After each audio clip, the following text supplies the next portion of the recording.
Generation L. Before I begin, I want you to turn to your left and turn to your right and congratulate the person sitting next to you, even if you don't know them. Congratulations! Congratulations to the graduates of the class of 2018.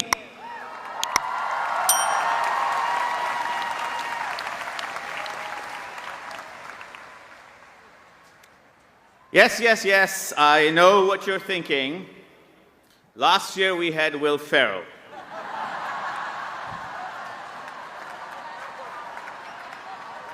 He was funny, upbeat, quirky, a comic genius. How come we got stuck with the cancer guy?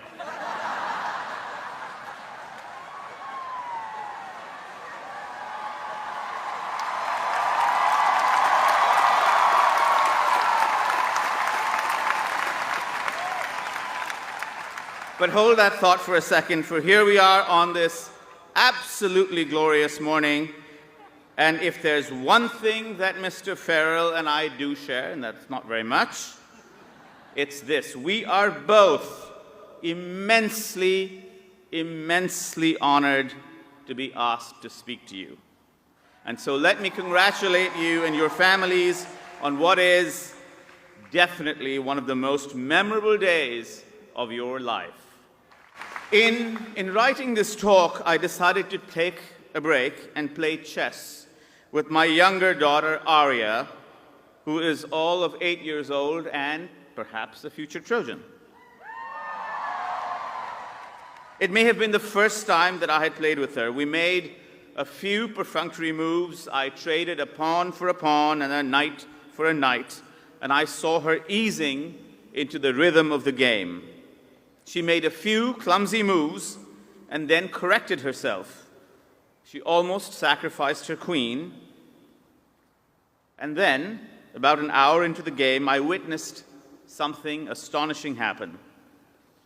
A dry, wily smile spread over her face, a smile that I had never seen. And she began to play well. Not just well, but very well. Every move that I made was countered by her move. I lost a rook, then a bishop, and then the whole kingdom. Checkmate, she said triumphantly. And then I realized what had happened in the last half an hour. She had learned to see the board through my eyes. She had climbed out of her own head into the crawl space of my head. She was thinking my thoughts before I had them. She was listening to my brain. She was eavesdropping on my mind. This talk is not about talking, but about listening. Let me tell you a very different story. In the early 1950s, the mortality rate from childhood lymphoblastic leukemia, cancer of the white blood cells in children, was 100%. 100%. Every child diagnosed with leukemia died. The illness was called a suppuration of blood because doctors thought that the blood had somehow turned rotten, and like spoiled milk, there was no way of turning it back. But two young doctors in their 30s, Emil Frey and Emil Freyreich, decided to launch an attack on that disease, on childhood leukemia. They began to treat the kids with an experimental drug, a highly toxic form of chemotherapy. There was a brief, flickering response, but then all the patients relapsed. But far from backing off, Frey and Freyreich doubled down, added a second, even more toxic form of chemotherapy. And then they added a third, and then a fourth. The effects of that combination were terrifying. Hair loss, infections, bleeding, organ failure. Other doctors began to call their hospital ward a butcher shop. The remission strengthened to 4 and then 8 months, and yet every child relapsed and died. It was like playing a cellular chess match, a game against cancer. Every move that they made was met by a counterpoise move. A knight was traded for a knight, a pawn for a pawn. And that's when Fry and Freyreich realized that they had to get into the mind of cancer. To solve these relapses, they had to know what game the leukemia was playing before the cancer made its next move. The best doctors seem to have a sixth sense about the disease, one physician wrote. They feel its presence, know it to be there, they perceive its gravity before any intellectual process can define, catalog, and put it into words. We began to understand its language and its interior logic, Fry once told me. And so in the final round of experiments, they instilled chemotherapy directly into the brain and the spinal cord of 4- and 5-year-old children. And at last, these children began to be cured. The cure rates climbed magnificently from 40% to 60% to 70%. Childhood leukemia is now among the most curable forms of cancer, about 80% of the time. This cure ranks among the singular achievements of modern medicine. It inspired one doctor to say, if I had the choice between walking on the moon and curing a child with cancer, I would never look at the moon again. Which brings me back to listening. I want to talk to you about the possibility, the requirement even, of climbing out of your own heads into another mind. It seems to me to be a uniquely human capacity, although, to be fair, my wife swears that our dog can do it too. But that's just a very smart dog. In fact, I might argue that it's a definingly human capacity, and yet oddly there's no word for it in our language. This kind of listening takes 3 forms. The first is the kind that I experienced with my daughter. We occasionally term this empathy, a word that was used before here. But perhaps we need a different word for it, for it could be a purely strategic activity. As with my daughter entering my mind to beat me at chess, or a military general entering his or her enemy's head in the midst of a campaign, or a doctor entering the mind of an illness. The important feature of this kind of listening is that it asks you to do something nearly fantastical, like those transmorphic beings in Aliens, to abandon your own private self, your identity, your past, your language, these words that we have become obsessed with, to acquire the language, the identity, the skin of another person. What is it like to be him or her? What is their suffering like? What is their joy like? What makes them tick? What if I was born as that woman or that man? In a sense, all human conversation depends on the minor exercise of this faculty. Every time we talk, we partly desire to enter each other's heads. This capacity is impaired in the severest form of mental illness, leading to a person disturbingly unable to function in the world. That's the first kind of listening. The second involves listening to the past, listening to history, climbing, as it were, into the mind of history. History doesn't repeat itself, but rhymes, is a quote attributed, perhaps apocryphally, to Mark Twain. To understand that rhyme of the past, that rhyme of history, to comprehend the parts that come back, but with a slightly altered lilt, a slightly altered tone or emphasis, is also a profound form of listening. The third form of listening is the most abstract. It is listening to nature. It is the kind of listening that scientists aspire to, or artists often talk about. Eavesdropping on the universe, learning its natural laws, its geometries, its rhythms, its constancies, its mind. In medicine, it might take the form of listening to the inner logic of an illness. In physics, listening to equations that explain the cosmos. In literature, that illuminated moment when you've inhabited the characters on the page or on the screen so fully that they begin to speak back to you like a gang of old friends. At the age of 16, Einstein asked himself, what it would be like to ride a beam of light. What would it be like to ride a beam of light? That question, what would it be like to be light, would drive his scientific imagination for the rest of his life. Here's the main point. These three forms of listening, to another mind, to history, to nature, mark your entry into adulthood. You might think of these as three sides of a uniquely human triangle, or a three-sided portal through which we must all pass. We are the only species that can learn to think like another of our own species, the only one that records and remembers its history, the only one that tries to decipher the laws of nature and the universe. Psychologists speak of the immense transitional moment in a child when he or she acquires a social smile. Does every parent here remember the first time your child acquired a social smile? That's the moment that the child engages the world. She begins to come out of her own head. You might imagine your emergence into adulthood marked by another kind of engagement, by listening.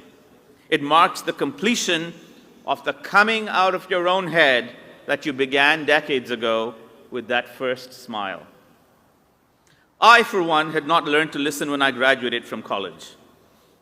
It was not until 3 years later, when I was really in the thick of my studies in immunology, that I learned to listen to what an experiment had to say. That's when I made my first scientific discovery about how viruses and cancers learn to become invisible to the immune system. They do so, I learned, by tricking an ancient cellular system to recognize their foreignness. I also learned that you could undo this trick.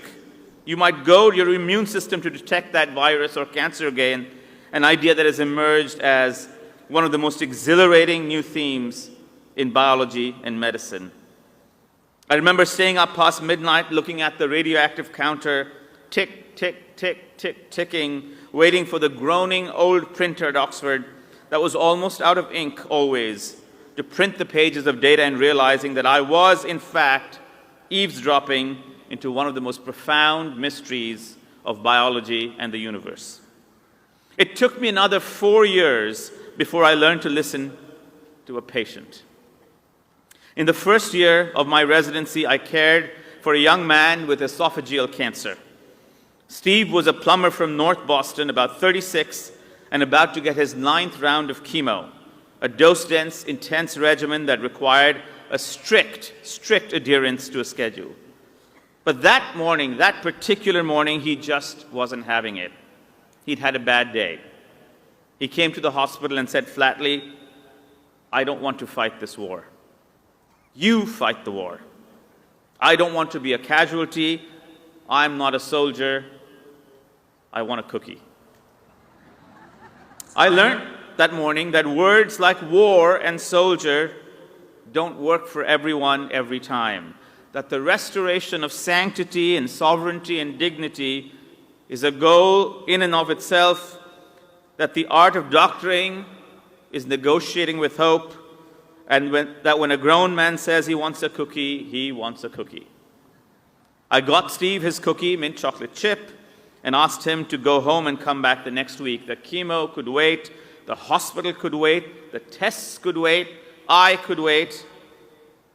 And so Steve lived for another 24 months because of his intensive treatments. He got to see his oldest son graduate from high school, but if I had pushed him too hard that morning, I would have lost him as a patient. And yes, ironically for a medical historian, I learned to listen to history last. I was the first-year kind of fellow in oncology. You know the sort, aloof, exhausted, where's the School of Medicine? Nose to the ground, the man in scrubs who snaps at you on the subway and then tries to solve your crossword puzzle. When a woman asked me a question that stunned me, where are we in this fight and who is going to win? And I realized that we had no history of this elemental shape-shifting illness that has haunted us from the beginning of time. I had no intention of becoming a writer, but that was the day I started writing my book that eventually grew and grew and grew into a 600-page history of cancer. I'm telling you this because I wish someone had told me at my own commencement that the one and only requirement for graduation was not that I finish these many credits or pull those many all-nighters or attend these many late-night mixers or, for that matter, survive Drew Casper's lectures, but that I had to emerge out of the closed, cordoned-off space of my own head. This was the sole requirement that no one had told me about. I had to learn to listen to another mind, to nature, to history. I cannot also help but notice that in the past 1 year or so, we have turned into a nation of bad listeners. A nation of bad listeners. I had promised that I would not contaminate this talk with the tawdriness of contemporary politics, but is it impossible to ignore the fact that we have stopped listening to each other? Or, for that matter, stopped listening to the lessons of the past or to natural laws? It seems that every toxic rupture in our culture, our willful depredations on climate and the environment, the circus of our elected leaders who encourage us to ignore their personal history and national history, or those who fail to defend the defenseless and who goad us to reject natural laws and facts, is, at its root, a rupture of listening. Nor can I help noticing that the word listen can be rearranged into silent. Listen, silent. Silence is the absolute prerequisite of listening. Its opposite is not sound or noise or cacophony, but tweeting. Perhaps social media was intended at a distant moment of its inception. Oh, when was Facebook invented? Was it 1878? As a means of enabling communal listening, but this has in fact encouraged a pathological syndrome called staying inside your own heads. The premium placed on self-curation, on individuality, on identity, who are you, what are you, has created a perpetual echo chamber of self-actualization from which there is seemingly no escape. But you, of course, will be part of the listening generation. Your predecessors tried, but we could not leave our tiny, reverberating chambers of navel-gazing identity and self-curation. We could not get out of our own heads. We had plenty of tools, social media, cell phones, emails, but we mistook them. These were hearing tools, not listening tools. You, however, are part of the new order. You will learn to hear each other out and listen to each other. Learn to inhabit each other's joys and sufferings. You will fight on, but you will listen in.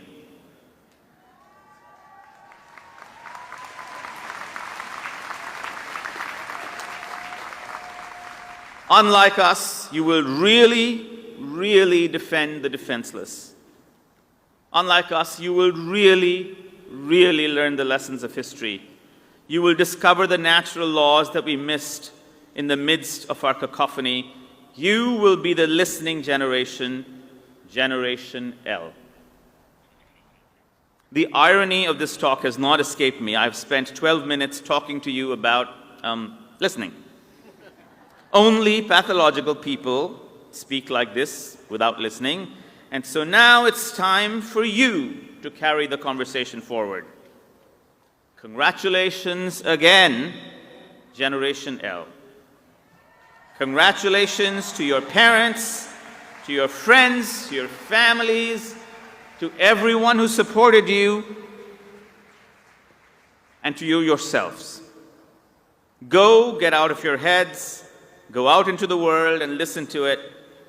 And most importantly, please, make us listen to you. Thank you.